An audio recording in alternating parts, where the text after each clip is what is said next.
ഏത് ഭാഷ? എന്താ ഇത്? വെൽക്കം. വെൽക്കോ? ഇത് മെൽക്കോ ആണ്. ഓഹോ, അങ്ങനെയും വായിക്കാമോ? കേട്ടുമടുത്തിട്ടുള്ള സാധാരണ പ്രശ്നം തന്നെ എന്റേതും.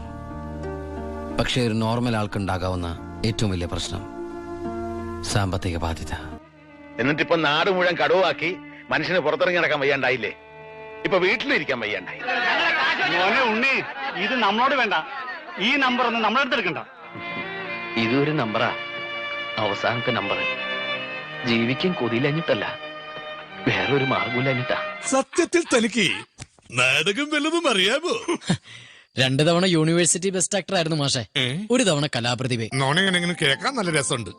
എന്നെ കൊണ്ട് ഇറക്കാൻ പറ്റുമെന്ന് എനിക്ക് തോന്നുന്നില്ല. എന്റെ ഉമ്മയാണ് ഒരു കോഴിക്കുതിരെ പോലെ ഞാൻ അറിഞ്ഞിട്ടില്ല. പഴയ കാലമൊക്കെ സാർ ഇത്ര വേഗം വേണ്ടാത്തൊന്നും നീ എന്നെ ഓർപ്പിക്കണ്ട.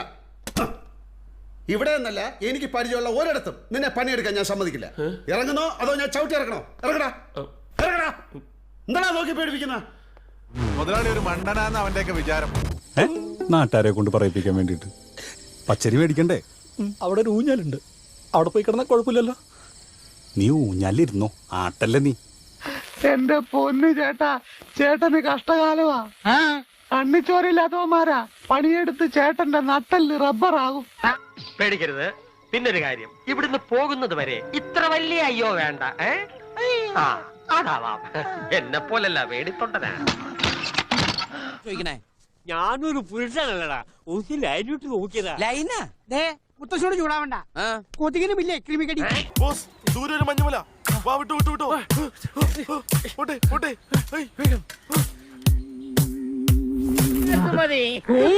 ഇപ്പോഴാണ് എന്റെ ശ്വാസം നേരെ വീണത്.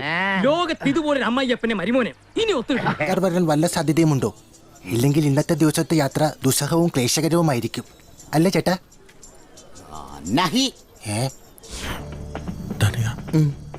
നിനക്ക് പേടിയുണ്ടോ? അതേ ഉള്ളു സാർ. എന്നാ നൈസായിട്ട് കണ്ട വഴി വിട്ടോ. അപ്പൊ സാറ് എന്നെ നോക്കണ്ട. അവൻ തോക്കണം, തോറ്റു തോറ്റു തൊപ്പിയിടണം. അവസാനം ആ തൊപ്പി വലിച്ചെറിഞ്ഞ് മുട്ടുമടക്കണം. ജീവിതം പാഴാക്കാന്ന് അറിഞ്ഞ എന്റെ കൂടെ കൂടിയ ജീവിതം പാഴാകില്ലടി, നന്നാവുകയുള്ളൂ. ഇവന്റെ എല്ലാ ഉയർച്ചയുടെ ഉറവിടം ഞാനാണെന്ന് ഒരിക്കൽ നീയൊക്കെ പറയും. എങ്കിലും ഒരാൾ വരെ ഈ ഗ്രാമത്തിന്റെ രക്ഷകൻ. ഒരു പച്ച ഷർട്ട് ആളാണോ? അല്ല. ചോപ്പ്? എന്തിനാ? ചോപ്പ് ഷർട്ട് വീട്ടിലുണ്ടേ. ഓ പിന്നെ പുളുത്തും ഒരു രക്ഷകനെത്തോന്ന്. ആര് വരാൻ? നാട്ടിൽ നിന്നെ കുറിച്ച് എന്താ അഭിപ്രായം? അങ്ങനെയൊന്നുമില്ല. എന്ന് വെച്ചാലോ, നല്ല സ്വഭാവമുള്ള ഒരു വ്യക്തിത്വത്തിന്റെ അടിമ. അതാണ് അഭിപ്രായം.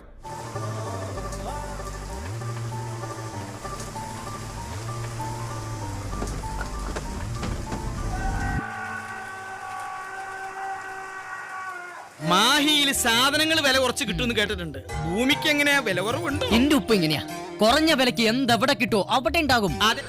നിങ്ങൾ പറഞ്ഞ ശരിയാ, നമ്മളെ വേണ്ടാത്തവരെ നമുക്ക് വേണ്ട. എന്താ നിനക്ക് വേണ്ടത്?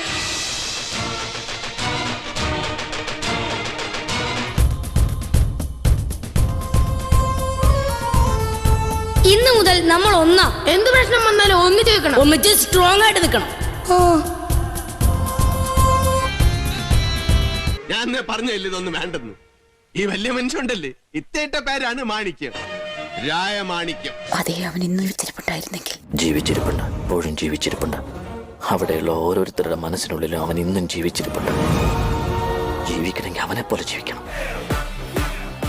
ഭയം അവസാനിക്കുന്നിടത്ത് ജീവിതം തുടങ്ങുന്നു. നമ്മൾ കണ്ടുമുട്ടേണ്ടവരായിരുന്നു. We were so destined to meet. നമ്മൾ ഇനിയും കണ്ടുമുട്ടിക്കൊണ്ടേയിരിക്കും. ഇവനാണ് തന്റെ അഭിമന്യു. ഇവൻ കൂടെ ഉണ്ടെങ്കിൽ ഏത് യുദ്ധവും ജയിക്കാൻ തനിക്ക് നിസ്സാരായിട്ട്.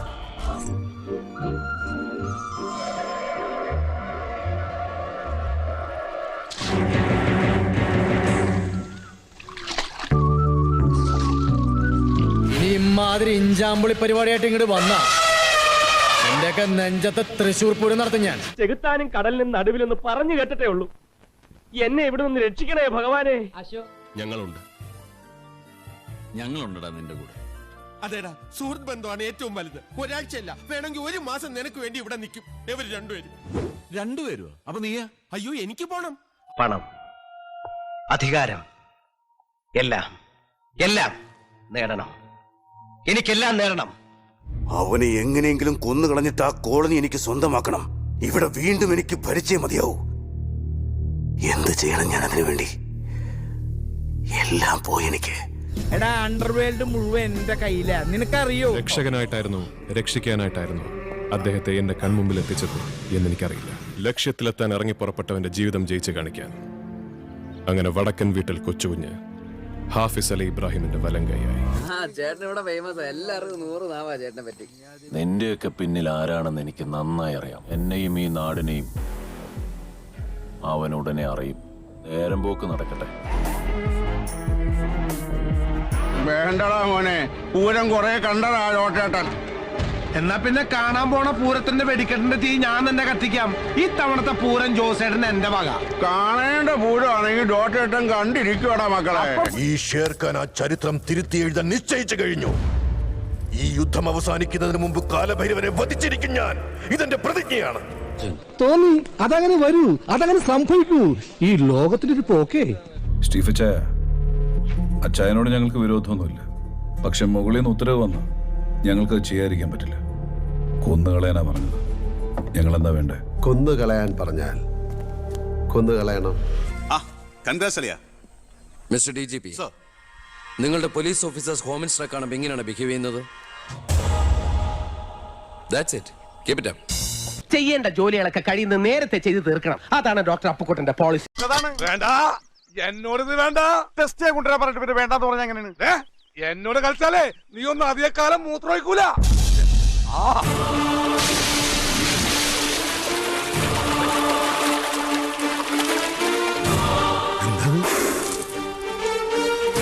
തമ്പുരാനെ, പട്ടാഴി തിരുമേനിയില്ല. തോൽവി എന്ന വാക്ക് എന്റെ ചരിത്രത്തിലില്ല. സ്കൂളിൽ പോകാത്തോണ്ട് അവിടെ തോറ്റിട്ട് അല്ല പിന്നെ ഇത്ര പേർക്ക് പേടിക്കാൻ ഇവന് മാത്രം എന്താ പേടിച്ചോ? ചായ വേണോ? ഓ ആയിക്കോട്ടെ. സാക്ഷിയല്ലേ വന്നിട്ടുണ്ട്.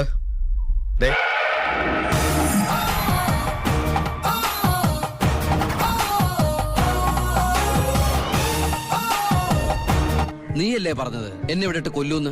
എന്നിട്ട് ഞാൻ പരോളിന് പോയി തിരിച്ചു വന്നപ്പോ നീ ആശുപത്രി പോയി കിടന്ന പിന്നെ എന്നെ ആര് കൊല്ലും? ഇവൻ എന്നെ മൂടോട്ടാക്കി അടങ്ങുള്ളൂ. അവിടെ അവിടെ ലോ കോളേജിൽ കയറി ഇടിച്ച് നൂത്തണം. ധൈര്യം ഉണ്ടോടാ നിങ്ങക്ക്? എനിക്കൊരുത്തിരി പേടിയില്ലടോ, ഇറങ്ങി വരാൻ പറ. എന്നാ മുത്തച്ഛൻ എന്ന് പറ. ആഹാ, എടോ വക്കീലേ, വക്കീലേ ഇറങ്ങി വാടക വിട്. എന്താ ഒരു ബഹളം? ബഹളോ? എന്ത് ബഹളം? ഞാനാ?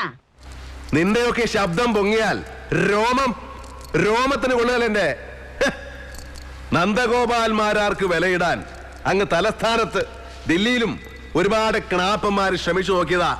നേതാവാകാൻ ഞാൻ യോഗ്യനാണെന്ന്, അതിനുള്ള അർഹത എനിക്കുണ്ടെന്ന് ഞാൻ തീർച്ചയായും തെളിയിക്കേണ്ടിയിരിക്കുന്നു. പത്മശ്രീ കൊടുക്കേണ്ട ഐറ്റമാണ് അളിയാ. ഇങ്ങേരെയൊക്കെ അക്ഷരം തെറ്റിക്കാതെ സാറേന്ന് വിളിക്കാൻ തോന്നുന്നു. This is India. ഇവിടെ പണം കൊടുത്താൽ എന്തും കിട്ടും. എന്നാൽ റെസ്പെക്ട് കിട്ടണമെങ്കിൽ നമ്മുടെ കയ്യിൽ പണം ഉണ്ടെന്ന് നാലാൾ അറിയണം.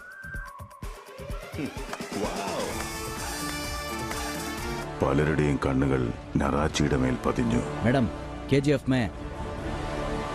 KGF കൈയടക്കാൻ കാത്തിരിക്കുകയാണ്. എല്ലാം ചേട്ടന്റെ ഇഷ്ടം പോലെ. ഗരുഡൻ ഉള്ളിടത്തോളം കാലം ഞാൻ ഈ സ്ഥാനത്തിന് വേണ്ടി ആഗ്രഹിക്കില്ല. പിന്നീട് നമ്മൾ ദുഃഖിക്കേണ്ടി വരരുതേ. നീ ദുഃഖിക്കാണ്ടിരുന്നാ മതി. ഇവിടെ ഉണ്ടാവുമല്ലോ, കാണാം.